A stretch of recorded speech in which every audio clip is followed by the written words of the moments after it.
नमस्ते, मैं हूं संजय दीक्षित और आप देख रहे हैं दी जयपुर डायलॉग्स। सुब्रमण्यम स्वामी जी के वो जो व्यंग बाण हैं और जो शब्द बाण हैं वो लगातार जारी हैं। अब उन्होंने लेटेस्ट क्या कहा है, उन्होंने कहा है कि भाई आप किस प्रकार से पूजा करवा सकते हैं नरेंद्र मोदी से, जबकि मर्यादा पुरुषोत्तम भगवान राम ने अपनी पत्नी सीता को प्राप्त करने के लिए रावण से युद्ध किया था लंका जाकर। इन्होंने तो अपनी पत्नी को छोड़ दिया है। अब देखिए, और बाकी तो हम क्या कह सकते हैं, ये हम अवश्य कह सकते हैं कि भाई ये एक पूरा का पूरा नैरेटिव ये भी चलता है कि भगवान राम ने भी अपनी पत्नी को छोड़ा था। खैर वो बात जाने दीजिए, लेकिन कह कौन रहा है जिसको हम कहते हैं pot calling the kettle black, या जैसे तुलसीदास जी महाराज कह गए हैं कि पर उपदेश कुशल बहु तेरे, जे आचरहि ते नर न घनेरे। अब ये सुब्रमण्यम स्वामी जी का जरा हम इतिहास बताते हैं आपको। सुब्रमण्यम स्वामी जी जो हैं उनका इतिहास इस प्रकार का है कि जब राम मंदिर का आंदोलन आरंभ हुआ था तब वो पूरी तरह से समाजवादी खेमे में बैठे हुए थे, पूरी तरह से राम मंदिर का विरोध कर रहे थे।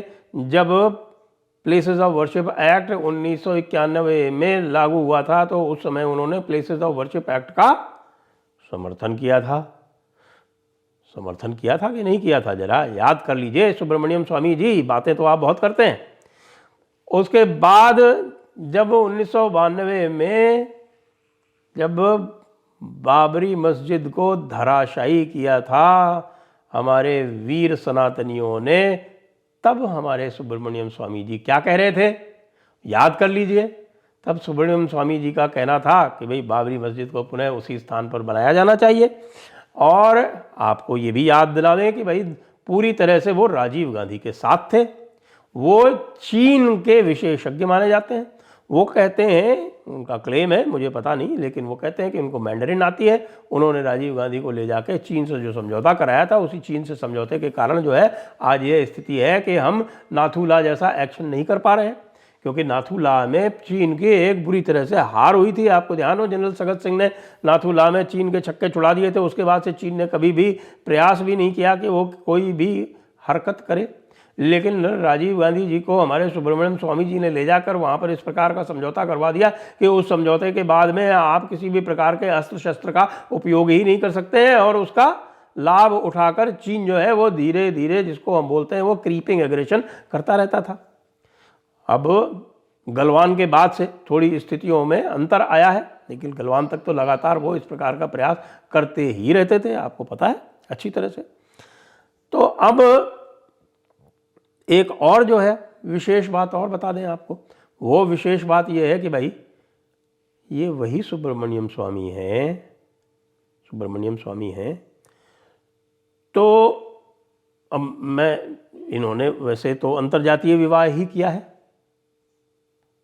क्योंकि इनकी पत्नी जो है वो हिंदू तो नहीं है, संभवतः पारसी है, जहाँ तक मेरा विचार है। कोई बात नहीं, ये अपने अपने मन की बात है। लेकिन आप जो हैं, जब सनातन धर्म के बारे में, लोगों के व्यवहार पर, वो लोगों के धर्म और कर्म पर, उसके ऊपर जब अब आपत्ति बताते हैं तो कम से कम अपने गिरेबान में तो झांक लें। वो भी आपके लिए क्या उपयुक्त नहीं होगा? आपकी बेटी ने, जी, आपकी बेटी सुहासिनी ने मुसलमान से विवाह किया, वहाँ तक भी ठीक था। मुसलमान से विवाह किया और मुसलमान का सरनेम लिया, यानी कि जो बच्चे अब होंगे वो सबके सब मुसलमान होंगे। चलिए, वहाँ तक भी ठीक था। उसके बाद आपका, मुझे ये बता दें कि ये जो दी हिंदू है, इससे क्या रिश्ता है? आप दी हिंदू को बहुत प्रेम करते हैं। आपकी बिटिया जो है वो बिल्कुल दी हिंदू के साथ साथ तो उसका भी बहुत ही निकट रिश्ता है। पूरी तरह से आपकी जो बिटिया है वो पूरी तरह से पंचमक्कारों का नैरेटिव चलाती है। हर बात में वो लेफ्टिस्ट पॉइंट ऑफ व्यू रखती है। आपने कभी उसको रोका, कभी उसको टोका? नहीं टोका, नहीं रोका। लेकिन अचानक आपको पता नहीं क्या हुआ कि सोनिया गांधी से आपने बातचीत करके अटल जी की सरकार गिरवाई। अटल जी की सरकार गिरवाने में आपका क्या इंटरेस्ट था, आपकी क्या रुचि थी?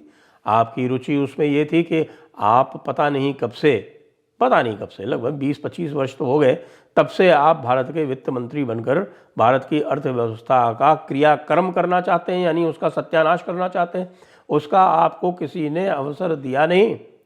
आपको उसका अवसर सोनिया गांधी जी ने भी नहीं दिया। जब सोनिया गांधी जी को आपने जयललिता से मिलवा के और अटल जी की सरकार गिरवा दी, उसके बाद भी सोनिया जी ने आपको कोई राज्यसभा नहीं दी। और उसके कारण आपको कोई किसी प्रकार की जो हम कह सकते हैं कि ना इत्तेफाकी हो गई सोनिया गांधी से। फिर उसके बाद ये भी हुआ कि 98 में जब आपने सरकार गिरवाई सोनिया गांधी से मिलके अटल जी की, उसके बाद अटल जी दोबारा जीत के आ गए, 5 साल तक उनकी सरकार चली। तो उस समय तो फिर आपको किसी भी प्रकार का आपको किसी महत्व मिलने का कोई प्रश्न ही नहीं उठता था। उसके बाद फिर पता नहीं क्या हुआ कि आपकी सोनिया गांधी से भी खटपट हो गई और आपने उनसे कुट्टी कर ली।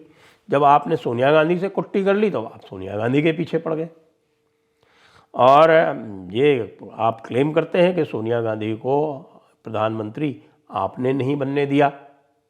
कोई बात नहीं, आपने नहीं बनने दिया या APJ अब्दुल कलाम साहब जो हमारे राष्ट्रपति थे उन्होंने नहीं बनने दिया।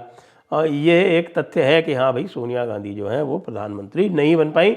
ये दुख जो है उनको तो जीवन भर सालता ही रहेगा, बहुत सारे और लोगों को भी सालता रहेगा। और भारत का एक मैं कहूँ कि भाग्य था, अनंत सौभाग्य था कि भारत जो है उस कठिनाई से बच गया। नहीं तो जिस प्रकार से कॉन्स्टेंटाइन दी ग्रेट जो रोमन एम्परर था उसके यहाँ प्लांट की गई थी एक क्रिश्चियन बाला, और उस क्रिश्चियन बाला के माध्यम से कॉन्स्टेंटाइन द ग्रेट को कन्वर्ट करा के क्रिश्चियन बना के और पूरे राज्य को फिर क्रिश्चियन बना दिया गया था। उस प्रकार से ये मुझे तो ऐसा लगता है कि ये वेटिकन का ही प्लान था कि सोनिया गांधी को यहाँ प्लांट करके और फिर पूरे भारत को जो है वो क्रिश्चियन साम्राज्य में परिवर्तित किया जाए।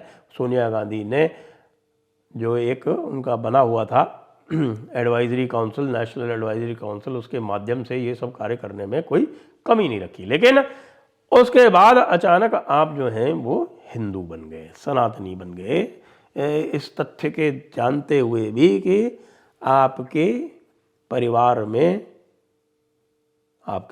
में आपकी बेटी जो है वो मुसलमान हो गई है। मुझे नहीं पता कि उसने स्पेशल मैरिज एक्ट में शादी की या नहीं की, लेकिन हाँ वो तो हैदर बन गई तो मुसलमान हो गई। बेटे तो अब सारे के सारे बेटे बेटियां तो मुसलमान होंगे ही होंगे, उसमें तो कोई किसी इफ़ और बट की तो बात ही नहीं बचती। तो उसके बाद फिर आपने राम सेतु वाला केस किया। राम सेतु वाले केस में आपको सफलता मिल गई और तब से जो है आप हिंदू बैंड वैगन पर चढ़ गए। हिंदू बैंड वैगन पर चढ़ने के बाद में आपने प्रयास किया और जब नरेंद्र मोदी के चुनाव की बात आई, जब नरेंद्र मोदी के नेतृत्व में भारतीय जनता पार्टी 2014 में चुनाव लड़ रही थी, तब आपने नरेंद्र मोदी का समर्थन किया और उसका आपने प्रतिफल चाहा। यानी जो सनातन धर्म में कहा है ना कि भाई कर्म किए जा फल की इच्छा मत कर रहे इंसान, निष्काम कर्म जिसको कहते हैं। निष्काम कर्म का मतलब ये नहीं होता है कि आप कर्म ना करें, उसका अर्थ ये होता है कि भाई कर्म आप करें, लक्ष्य साध कर करें, लेकिन लक्ष्य साध के और उसमें आप अपना इस प्रकार का कुछ मत रखें जिससे कि लगे कि हाँ आप उसमें लिप्त हो गए हैं। लेकिन आपने जो भी कर्म किया वो पूर्ण लिप्तता से किया। बाद में आपको इसका मैं कहूँ कि प्रतिफल भी दिया गया, आपको राज्यसभा का सदस्य बना दिया गया। वैसे आपको कोई भी टच करने को तैयार नहीं था, यहाँ आपको राज्यसभा का सदस्य बना दिया गया। राज्यसभा का सदस्य बनने के बाद आपने ऐसे कोई, मुझे तो नहीं लगता कि कोई आपने ऐसे महान कार्य कर दिए राज्यसभा के सदस्य के रूप में जिसके लिए आपको सदैव याद किया जाएगा, ऐसा तो नहीं हुआ। लेकिन यह अवश्य हुआ कि आपने जो दूसरों के जो और कार्य थे उनमें बाधा डालने का प्रयास किया, विशेषकर जो प्लेसेस ऑफ वर्शिप एक्ट है उसमें। हाँ ये और कह दूं कि हाँ जो राम मंदिर वाला जो केस था उसमें भी सुप्रीम कोर्ट ने आपको पार्टी बनने से मना कर दिया, याद करिएगा। आपने आर्टिकल 25 के अंतर्गत ये पिटीशन डाली थी कि भाई आपका चूँकि ये मौलिक अधिकार है पूजा का, तो राम मंदिर में आपको भी पार्टी बनाया जाए। अंततः सुप्रीम कोर्ट ने आपको इनकार कर दिया, वरना तो आप यही कहते कि भाई ये जो राम मंदिर बना है वो केवल आपके कारण ही बना है। आपको क्रेडिट खोरी का शौक बहुत अधिक मात्रा में है, ये हम सब जानते हैं।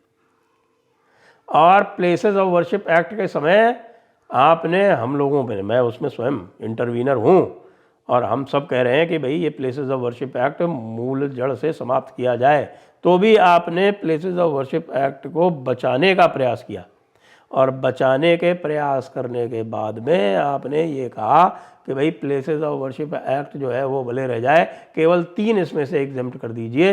अयोध्या हो चुका है, काशी और मथुरा, और इसमें से एग्जेम्प्ट कर दीजिए। तो भाई आपको हम किस प्रकार से मान लें कि आप एक किसी भी तरह से हिंदू हितों के प्रति सन्नद्ध हैं? आप केवल अपने हितों के प्रति सन्नद्ध हैं, और उन हितों में जो भी आपको सहयोग नहीं करता आप उसके विरोध में खड़े हो जाते हैं। अब ये जो आपने बात की वो इतनी बेहूदी है कि मैं आपको कह नहीं सकता कि भाई क्या बात है। पूजा तो वो भी करेगा जो डिवोर्स कर चुका है, पूजा तो वो भी करेगा जो जिसकी पत्नी नहीं है। पूजा करने का अधिकार तो हर उस व्यक्ति को है। आप कैसे कह सकते हैं कि नरेंद्र मोदी को वहाँ पूजा करने नहीं बुलाया जाए? वो प्रधानमंत्री हैं देश के। इसलिए सुब्रमण्यम स्वामी जी, आप जो है, आपके क्या हम कहें, आयु हो चुकी है, 80 के पार आप हो चुके हैं। थोड़ा कुछ और कुछ नहीं तो कुछ जो सनातन संस्कृति में जो वानप्रस्थ के आचार व्यवहार बताए गए हैं वही अपना लीजिए। वैसे तो सन्यास की आयु हो गई आपकी, फिर भी चलिए, आजकल के मॉडर्न एज में आयु वगैरह जो है वो थोड़ी बढ़ गई है, तो वानप्रस्थ नहीं तो आप सन्यास नहीं तो वानप्रस्थ के ही आचार व्यवहार अपना लीजिए। कुछ तो ठीक से ढंग का काम कीजिए सुब्रमण्यम स्वामी जी। जय हिंद, जय भारत, वंदे मातरम।